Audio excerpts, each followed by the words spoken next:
Jagan press మీట్కి ముందు ఒక మాట, జగన్ ప్రెస్ మీట్ అయిన తర్వాత మరొక మాట. చివరికి ఒప్పుకోక తప్పని పరిస్థితి వచ్చింది. ఎందుకంటే జగన్ చెప్పింది అబద్ధమని చెప్పాలనేటువంటి ఒక ప్రయత్నంలో వాళ్ళు పెట్టినటువంటి పోస్టులు, వాళ్ళు పెడుతున్నటువంటి డిబేట్లలో అసలు నిజం ఒప్పుకోక తప్పని పరిస్థితి. ఎందుకంటే జగన్మోహన్ రెడ్డి గారు కూడా అంత ఈజీగా ఏం చెప్పలేదు. నిన్న ప్రతిదీ కూడా డాక్యుమెంట్స్ చూపించి మరీ చెప్పారు. చెప్పిన తర్వాత వాళ్ళు చేసేది ఏముంటుంది? ఏమీ లేదు ఇంకా. సో అదే పరిస్థితి.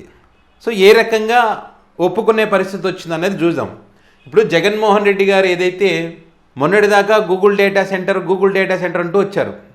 వైసీపీ పార్టీ నాయకులేమో ఎందుకని ఆదాని పేరు ప్రస్తావించడం లేదు, మా హయాంలో ఆదానితో ఒప్పందం చేసుకున్నాము, ఇప్పుడు గూగుల్ ఆదానితో టైఅప్ అయింది కదా, ఈ అంశాలు ఎందుకు ప్రస్తావించట్లేదు, ప్రస్తావిస్తే మా జగన్ గారి పేరు వస్తుందనా అనేటువంటి వాళ్ళు కామెంట్ చేస్తే, వీళ్ళు అసలు లేదు ఆదానితో సంబంధం లేదు గూగుల్ డేటా సెంటర్ అని మాత్రమే వాళ్ళు చెప్పారు. నిన్న జగన్మోహన్ రెడ్డి ప్రెస్ మీట్ పెట్టిన తర్వాత మరి దాని ఎఫెక్ట్ ఎట్లా ఉంటుందని ఇట్లా ఉంటుంది. ఒకసారి చూడండి. తెలుగుదేశం పార్టీ అఫీషియల్లో పెట్టింది, ఇంగ్లీష్ చదవగలవా జగన్ రెడ్డి, లేదంటే ఎవరితోనైనా చదివించుకో. మనం ఇక్కడ ఇంగ్లీష్ గురించి మాట్లాడేమో ఆశ్చర్యం. మొన్ననే మనం స్కూల్లో ఇంగ్లీష్ మాట్లాడితే పాపం మా విద్యార్థులకు తెలియక పక్కనున్న టీచరే మరి చెప్పాల్సిన పరిస్థితి వచ్చింది. ఇంగ్లీష్ గురించి తెలంగాణ మాజీ ముఖ్యమంత్రి కేసీఆర్ గారు కానీ అనేక మంది మాట్లాడారు. ఆ ఇంగ్లీష్ గురించి మనం మాట్లాడకూడదు. జగన్మోహన్ రెడ్డి గారు నేను ఇంగ్లీష్లో తెలుగులో చాలా క్లియర్గా చెప్పారు, చాలా క్లియర్గా డేటా చూపిస్తూ 2019 ఫిబ్రవరి 14న ఆదాని డేటా సెంటర్కు శంకుస్థాపన జరిగింది. చూసారా? మొన్నటిదాకా ఆదానితో సంబంధం లేదన్నటువంటి వాళ్ళు ఇప్పుడు ఆదానితో ఒప్పందం చేసుకుని శంకుస్థాపన చేశామని చెప్పి చెప్తా ఉన్నారు. దానికి జవాబుగా గౌతమ్ ఆదాని ఆయనకు ధన్యవాదాలు చెప్తూ ఒక ట్వీట్ కూడా వేశారంట. జగన్ చెప్పినట్టు ఆదాని డేటా సెంటర్ను ఒప్పుకున్నట్టే కదా. అంచేత చెప్పొచ్చేది ఏంటంటే ఆదాని డేటా సెంటర్ని ఏపీకి తెచ్చింది చంద్రబాబు నాయుడు, నువ్వు కాదు. అయిపోయా. అంచేత ఇక్కడ కూడా మనం చెప్పొచ్చేది ఏంటంటే ఆదాని డేటా సెంటర్ అని చెప్పి జగన్మోహన్ రెడ్డి చెప్పిన దాంతో మీరు ఏకీభవించినట్టే ఈ యొక్క పోస్టుతో. ఓకే, ఇటు చూడండి. విశాఖలోని కాపులపాడు ఐటీ పార్క్లో 70,000 కోట్ల పెట్టుబడులతో ఆదాని డేటా సెంటర్ పార్క్ 2019 ఫిబ్రవరి 14 శంకుస్థాపన చేసిన తర్వాత నాటి సీఎం చంద్రబాబు గారికి ధన్యవాదాలు తెలుపుతూ మరుసటి రోజు గౌతమ్ ఆదాని చేసినటువంటి ట్వీట్ అని వాళ్ళు ఒక పోస్ట్ పెట్టారు. ఓకే, బాగుంది. ఆ ట్వీట్ పెట్టిన క్రమంలో అది ఆదాని సెంటర్ అని మీరు ఒప్పుకున్నారు. అయితే మరి మొన్న గూగుల్ డేటా సెంటర్ అన్నారు కదా, మరి మీరు ఆదాని డేటా సెంటర్తో 70,000 కోట్ల పెట్టుబడులతో ఒప్పందం చేసుకున్న విషయాన్ని మీరు ఎందుకు చెప్పలేదు? గూగుల్ డేటా సెంటర్ని ఎందుకు ప్రస్తావించారు? జస్ట్ 2019 ఫిబ్రవరిలో వాళ్ళు మాట్లాడుకోవడం మాత్రమే జరిగింది. ఆ తర్వాత జగన్మోహన్ రెడ్డి వచ్చిన తర్వాత ఈ భూములకు సంబంధించి, అంటే భూములు వాళ్ళకి కేటాయించిన విషయం కానీ, పర్యావరణానికి సంబంధించినటువంటి క్లియరెన్స్లు కానీ, తర్వాత రాష్ట్రానికి వారు ఆదాని గూగుల్ డేటా సెంటర్ పెడితే వచ్చేటువంటి ప్రయోజనాలు కానీ, తద్వారా ఐటీ పార్క్స్ కానీ, బిజినెస్ పార్కులు కానీ, రిక్రియేషన్ సెంటర్స్ కానీ, స్కిల్ డెవలప్మెంట్ యూనివర్సిటీ సెంటర్స్ కానీ, ఇట్లా అనేక రకాలుగా వివిధ రకాల పెట్టుబడులు పెడుతూ రాష్ట్ర యువతకు ఉద్యోగాలు రావాలనేటువంటి ఉద్దేశంతో మళ్ళీ జగన్మోహన్ రెడ్డి గారు వచ్చిన తర్వాత 2022లో ఒప్పందం చేసుకున్నారు. ఆ అంశానికి సంబంధించి నిన్న చాలా క్లియర్గా జగన్మోహన్ రెడ్డి గారు చూపించడం జరిగింది. అండ్ అదేవిధంగా సబ్సీ కేబుల్ 3,900 కిలోమీటర్ల సముద్ర గర్భంలో సింగపూర్ టు విశాఖకు తీసుకురావడానికి కూడా సింగపూర్ ప్రభుత్వంలో జగన్మోహన్ రెడ్డి గారు నిన్న ఒప్పందం చేసుకునేటువంటి అంశాన్ని నిన్న చూపించడం జరిగింది. గూగుల్ తరపు నుంచి అలెగ్జాండర్ స్మిత్ కూడా ఒక లేఖ రాశాడు ఇప్పుడు ఉన్నటువంటి గవర్నమెంట్కి. ఏమని రాశారు అందులో? నేను జగన్మోహన్ రెడ్డి గారు చాలా క్లియర్గా చూపించారు. ఈ భూముల కేటాయింపుకు సంబంధించి ఆదానికి అన్ని రకాలుగా అనుమతులు ఏవైతే అవన్నీ కూడా క్లియరెన్స్ చేయండి అని చెప్పి.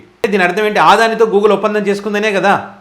ఆదానే మొత్తం ముందుండి నడిపించాడు. జగన్మోహన్ రెడ్డితో ఒప్పందం చేసుకుంది ఆదానే.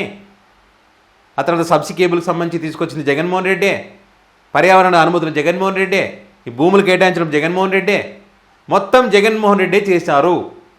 అదంతా చేస్తేనే ఇప్పుడు గూగుల్ వచ్చి పని మొదలు పెడుతుంది. ఇక్కడ కూడా జగన్మోహన్ రెడ్డి గారు నేనే తెచ్చాను అనలేదు, దీని వెనక చాలామంది కృషి ఉందని చెప్పాడు. ఆదాని డేటా సెంటర్ నువ్వు తెచ్చావా? మేము తెచ్చాము ఆదాని డేటా సెంటర్ అని చెప్పి ఇన్ని రోజులైతే ఏదైతే ఆదాని పేరు ఎత్తలేదు, ఇప్పుడు ఆ పేరు ఎత్తారు. ఓకే, ఇంకొక పాయింట్ చెప్పాలి ఇక్కడ. భూముల కేటాయింపు నిజమా కాదనేది వాళ్ళ నోటి వెంటనే వాళ్ళు చెప్పినటువంటి విషయాలే మీకు చెప్తాను చూడండి. ఇక్కడ ఆదాని అడిగారని 2,600 కోట్ల భూమి 130 కోట్లకే సొంతం. ఓకే, విశాఖలో 130 ఎకరాలు పూర్తిగా దహరదత్తం. ఆదాని అడగగానే లీజ్ డీడీ స్థానంలో సేల్ డీడీ సంవత్సరం కిందటే భూ కేటాయింపు. మధురవాడ సర్వే నెంబర్ 409లో ఆదాని సంస్థకు 130 ఎకరాల భూమి కేటాయించారు. ఇందులో data centre, IT park, skill development యూనిట్స్తో పాటు రీక్రియేషన్ సెంటర్ ఏర్పాటు చేస్తామని సదరు సంస్థ తెలిపింది. 14,634 కోట్ల పెట్టుబడులు పెడతామని, సుమారు 25,000 మందికి ప్రత్యక్షంగా పరోక్షంగా ఉపాధి కల్పిస్తామని హామీ ఇచ్చింది.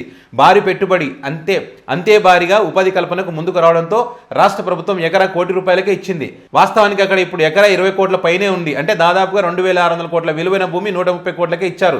పరిశ్రమలు రావాలంటే, పెట్టుబడులు కావాలంటే ఈ మాత్రం రైతులు ఇవ్వాల్సిందని సర్ది చెప్పుకున్నారంట అని వాళ్ళు రాశారు. జగన్మోహన్ రెడ్డి భూములు కేటాయించారని చెప్పి వాళ్ళు రాసినటువంటిది, ఆంధ్రజ్యోతిలో రాసినటువంటి కథనం ఇది చూడండి. ఓకే, అంటే ఇక్కడ భారీ పెట్టుబడులు రావాలంటే తప్పదని చెప్పి జగన్మోహన్ రెడ్డి చెప్పి సర్దుకున్నారని అంటున్నారు. ఇప్పుడు ఏం చేస్తా, 22,000 కోట్ల రూపాయలు, దాంతోపాటు అనేక రకాలుగా సబ్సిడీలు ఇప్పుడు ఇస్తున్నారు కదా, కోట్లలో ఇస్తున్నారు. అప్పుడైనా వీళ్ళే చెప్పారు కదా 20,000కు పైగా ఉద్యోగాలు వస్తున్నాయని చెప్పి, ఐటీ పార్క్స్, రిక్రియేషన్ సెంటర్స్ అని. మరి ఇప్పుడు అవి లేవే. ఆదానితో మీరే ఒప్పందాలు చేసుకుంటే భూములు కేటాయించడం వాటికి సంబంధించి ఎందుకు చెప్పలేదు? మరి ఇక్కడ జగన్మోహన్ రెడ్డి కేటాయించినట్టుగా మీ పత్రికల్లో ఎట్లా వచ్చింది? ఇప్పుడు మీరేమంటారు, Jaganmohan Reddy Google data centre రావడం ఇష్టం లేదు అని అంటారు. జగన్మోహన్ రెడ్డి ఎక్కడ కూడా డేటా సెంటర్ రావద్దని చెప్పలేదు. మీరు చేస్తున్న ఫేక్ ప్రచారాలను 22,000 కోట్ల రూపాయలు ఇస్తున్నప్పుడు కనీసం మనకు ఒక 34,000 ఉద్యోగాలు లేకపోతే ఎట్లా? కాబట్టి మేము చేసుకున్న ఒప్పందాలను కంటిన్యూ ఎందుకు చేసుకోలేదు? ఇక్కడ ఉద్యోగాలకు సంబంధించి మీరు 1,88,000 ఉద్యోగాలు వస్తాయని చెప్పి ఫేక్ ప్రచారాన్ని మాత్రమే వైసీపీ ఖండించింది, గూగుల్ డేటా సెంటర్ని కాదు. మీరు దాన్ని డైవర్ట్ చేస్తూ ఉన్నారు. సో ఈ రకంగా డైవర్ట్ చేస్తూ జగన్మోహన్ రెడ్డికి బాధ్యత లేదా, సమర్థించడా అంటే మీరేం చేశారు? ఇట్లాంటి కథనాలు రాశారు. మీరు కట్టబెట్టాడు, దోచేశాడు, ఇద్దరు కలిసి దోచుకున్న రాష్ట్రాన్ని సర్వనాశనం చేశారు, విధ్వంసం చేశారు, అతి లేదు గతి లేదు. డేటా సెంటర్ వల్ల ఏమొస్తుంది, విశాఖలో భూకంపం వస్తుంది, సునామీలు వస్తాయి, నిపుణులు చెప్పారని చెప్పి మనం స్వాగతించామా? ఆ రోజు లేదు కదా, ప్రతిరోజు ఏడ్చాం కదా. ఇంకా చూడండి వీళ్ళ ఘనకారం ఎట్లుందో. దీంట్లో ఒక డిబేటే, దీంట్లో ఒకటి పెట్టారు, ఆదానికి ఎన్నో మేళ్ళు, అతి లేదు గతి లేదు ఆదాని డేటా సెంటర్. మందికి ఉద్యోగాలు అని ఆర్భాటంగా ప్రకటించారు.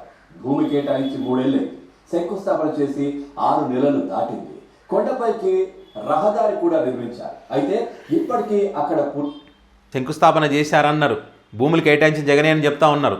వీళ్ళే చెప్తున్నారు కదా. 270 ఎకరాల కొండ స్వాధీనంలో పెట్టుకున్న అదానీ కంపెనీ తీరుబడిగా ఈ ఏడాది మే 3న సీఎం జగన్ చేతుల మీదుగా శంకుస్థాపన చేయించింది. ఇక్కడ 300 మెగావాట్ల సామర్థ్యం కలిగిన 2 డేటా సెంటర్లు, IT business park, skill university, recreation club వంటివి వస్తాయని సీఎం ప్రకటించారు. ఆసియాలోని అతిపెద్ద డేటా సెంటర్ ను ఇక్కడ నిర్మిస్తామని అదానీ ఎండీ రాజేష్ అదానీ చెప్పారు. 6 నెలలు దాటింది, పనులు ప్రారంభించలేదు. ఇదే అంశానికి సంబంధించి మరిన్ని అప్డేట్స్ మా కరెస్పాండెంట్ నాయుడు అడిగి తెలుసుకుందాం. నాయుడు, ఎక్కడికక్కడ సో ఇది పరిస్థితి. జగన్ గారి హయాంలో ఏమేం జరిగింది, ఏ రకంగా భూములు కేటాయించారు ఏంటనే దానికి సంబంధించి వాళ్ళే చెప్తూ, అప్పుడు వీళ్ళు ఏడ్చినటువంటి ఏడుపు ఆదాని డేటా సెంటర్కి సంబంధించి. ఇప్పుడేమో ఆదానితో మేమే ఒప్పందాలు చేసుకున్నాము 70,000 కోట్ల పెట్టుబడులతో అని చెప్తున్నారు. మరి ఇన్ని రోజులు చెప్పుకోకుండా జగన్ ప్రెస్ మీట్ పెట్టిన తర్వాత మీరు చెప్తున్నారంటే, మరి జగన్ చెప్పినట్టుగా ఆ క్రెడిట్ మీరు తీసుకోవడానికి, నిజాలను కప్పిపుచ్చడానికి, జగన్ చేసినటువంటి మంచిని దాచిపెట్టడానికి అనేటువంటిది చాలా క్లియర్గా ఇవన్నీ చూసిన తర్వాత ఎవరికైనా అర్థమవుతుంది. సో ఇది మ్యాటర్. సో దీనికి సంబంధించి మీ అభిప్రాయాన్ని కామెంట్ రూపంలో పెట్టగలరు. Thank you.